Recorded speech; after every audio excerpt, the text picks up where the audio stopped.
Request lagu favoritmu di fitur live chat Audio Plus aplikasi RCTI Plus.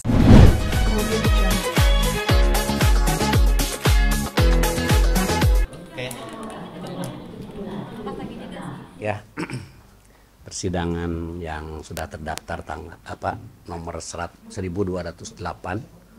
seperti pernah diinformasikan tadi pihak pemohon dan termohon secara prinsipal tidak hadir. Yang hadirnya hanya kuasa pemohon. Oleh karena itu maka persidangan perkara tersebut ditunda untuk kepentingan memanggil kembali termohon. Ya. Dan akan dilanjutkan kembali hari Rabu tanggal 14 Mei 2025. Itu aja ya persidangan yang tadi sudah dilaksanakan karena memang para pihaknya tidak hadir. Jadi penundaan sidang itu hanya semata-mata untuk memanggil kembali termohon. Prinsipal sendiri harus hadir ya, terutama penggugat. Betul, harus hadir. Dan jadi pada agenda sidang yang akan datang itu di samping memanggil pihak termohon, juga pihak pemohonnya juga melalui kuasanya wajib dihadirkan. Begitu prosedurnya, dan itu tujuannya kepentingannya untuk nanti mediasi. Karena tahap pertama adalah mediasi. Oke? Sendiri berarti sejauh ini belum ada kuasa hukum untuk penanganan kasus perceraian. Di dalam aplikasi belum ada terdaftar gitu ya. Kalau seperti pemohon sendiri kan dari awal memang sudah pakai kuasa ya. Baik. Berikutnya. Oh, tidak ada penjelasan tidak hadir. Kalau panggilannya memang sudah sah ya. Panggilan sudah sah diterima oleh orang serumah gitu ya, seperti itu. Baik. Untuk alasan pengajuan perceraian karena apa sih Pak? Dari pihak ayahnya sendiri Pak? Untuk alasannya ya, mungkin nanti kan akan akan dipertimbangkan, akan diperiksa oleh Madis, tidak sepantasnya mungkin disampaikan di sini. Yang jelas pasti ada masalah yang kita tunggu seperti apa nanti permasalahan yang dia akan disidangkan dalam persidangan nanti, seperti itu ya, kita tunggu. Berikutnya. Pak, kemarin ini juga kan dari kuasa hukumnya Paula sendiri sudah mengajukan banding ke MA, itu benar Pak, sudah masuk ke apresiasi dari pengadilan? Oh, benar itu ya. Perkara nomor 3477 ini sudah tercatat di dalam aplikasi bahwa pihak termohon ya atau juga dia posisinya sebagai penggugat rekonvensi, maka dalam perkara banding ini biasa sebagai pembanding. Dari pihak termohon itu telah menyampaikan permohonan banding atau pernyataan bandingnya tanggal 28 April 2025 gitu ya. Mungkin isi bandingnya sendiri atau apa sih Pak yang poin utamanya? Oh gitu ya. Sendiri. Permohonan banding itu belum menjelaskan tentang alasan-alasan, sebab nanti baru tahu alasan-alasan itu ketika pihak yang mengajukan banding itu menyampaikan memori banding gitu ya. Dan walaupun tidak memori banding kan intinya orang banding itu mengajukan keberatan atas putusan pengadilan. Jadi putusan yang disampaikan oleh pengadilan itu dia tidak puas, makanya dia upaya hukum dengan banding. Dan informasi terakhir ternyata sehari kemudian pihak pemohon juga ya mengajukan banding juga. Jadi dua-duanya mengajukan banding.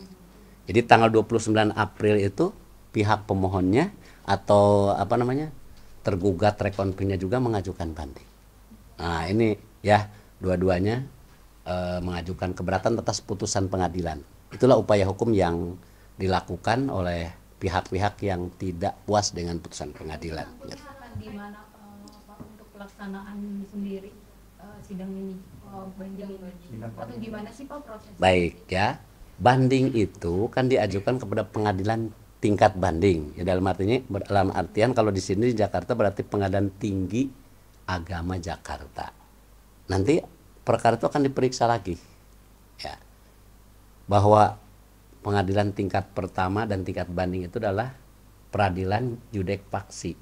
Artinya memeriksa kembali. Ya, memeriksa kembali dari A sampai Z itu diperiksa, nanti akan ditilai oleh putusan pengadilan tingkat pertama itu oleh pengadilan tingkat banding. Seperti itu prosesnya ya. Ya sidang ya sidang di pengadilan tingkat banding itu ya, namanya memeriksa. Cuma kan memeriksa berkas. Kalau di sini kan memeriksa dari apa? Semua dari proses gugatan sampai putusan itu kan secara langsung. Tapi kalau nanti di pengadilan tingkat banding itu apa namanya? Periksa berkas, kalau diperlukan lagi ada pemeriksaan lain nanti akan dikembalikan lagi ke pengadilan tingkat pertama. Contoh ada pemeriksaan yang kurang. Ya biasanya pemeriksaannya ke tingkat pertama gitu. Baik. Belum ada, baru berdaftar ya, baru daftar pengajuan atau permohonan banding, namanya permohonan banding. Ya. Itu penetapannya dari misalkan sekarang mengajukan sampai nanti adanya sidang dari PH-nya sendiri itu berapa lama? Baik, ya itu ada prosedurnya. Sejak pendaftaran perkara banding itu maka berkas harus sudah dikirim ke Pengadilan Tinggi Agama Jakarta itu paling lambat 30 hari. Jadi ada ininya, ada aturannya. Jadi dari tanggal 28 atau tanggal 29 itu masing-masing berkas itu harus sudah dikirim ke pengadilan 30 hari ya, seperti itu. Baru nanti ada penetapan jadwal untuk disidangkan. Di situ ada nanti ya. Baik. Ketika nanti dimulainya persidangan banding tersebut, apakah nantinya bersifat terbuka atau tertutup sama seperti sebelumnya persidangan perceraian lainnya, Pak? Kalau pemeriksaan persidangan seperti itu kan sudah ada aturannya ya. Untuk tingkat pertama, tingkat banding ada aturan itu, nanti urusannya di Pengadilan Tinggi ya Agama gitu ya, ada prosedur. Jadi saudara apa namanya? Untuk mengetahui lebih lanjut tentang proses persidangan itu, ya tentunya tidak sama antara pemeriksaan tingkat pertama dengan tingkat banding ya, seperti itu. Baik, silakan. Untuk agendanya Arya Safa sendiri itu untuk agenda kedua itu ada apa ya Pak? Dan nantinya apakah pihak keduanya harus tiba di sini Ya. atau bagaimana Pak? Baik, para pihak yang tidak hadir pada persidangan pertama itu, dia masih diberikan hak untuk dipanggil untuk yang kedua kali. Makanya itu agendanya pemanggilan pihak yang tidak hadir. Tapi karena kebetulan juga pemohon prinsipal juga tidak hadir, maka pengadilan juga memerintahkan melalui kuasanya untuk dihadirkan. Menghadirkan prinsipal itu tujuannya untuk mediasi. Seandainya pihak termohon nanti hadir, nah dengan dihadirkan pihak pemohon prinsipal nanti kan prosesnya mediasi seperti itu. Jadi intinya memanggil karena ketidakhadiran, tetapi kalau mereka hadir nanti adalah pada tahapan persidangan pertama adalah mediasi seperti itu. Pak, sedikit mohon maaf Pak, terkait dengan pihak Paula yang melapor ke Badan Pengawas MA, mungkin tanggapan Bapak sebagai selaku perwakilan dari pihak Pengadilan Agama Jakarta Selatan mungkin seperti apa Pak? Baik ya, kalau apa yang dilakukan oleh para pihak apapun bentuknya itu merupakan hak individu ya. Tentunya undang-undang melindungi dan juga memberikan kebebasan. Kita lihat aja nanti ya perkembangan seperti apa, dan kalau kami istilahnya pengadilan ya namanya kita mengetahui bahwa semua warga negara mempunyai hak ya, itu sah-sah saja, silahkan aja ya. Dan itu mungkin tentu tidak perlu dikomentari lagi karena itu sudah menjadi ranahnya lembaga peradilan gitu ya. Di situ ada komisi yudisial, kemudian ada badan pengawas.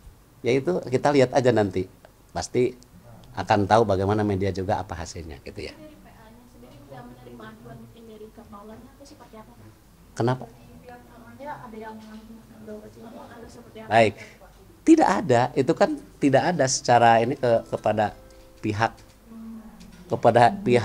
yang bersangkutan, apalagi kepada lembaga, tidak ada, itu kan langsung mereka ya, tidak ada hubungannya dengan kalau pengadilan agama itu sudah menjatuhkan putusan sudah selesai seperti itu ya. Apapun yang mereka lakukan itu sudah di luar jangkauan pengadilan seperti itu ya.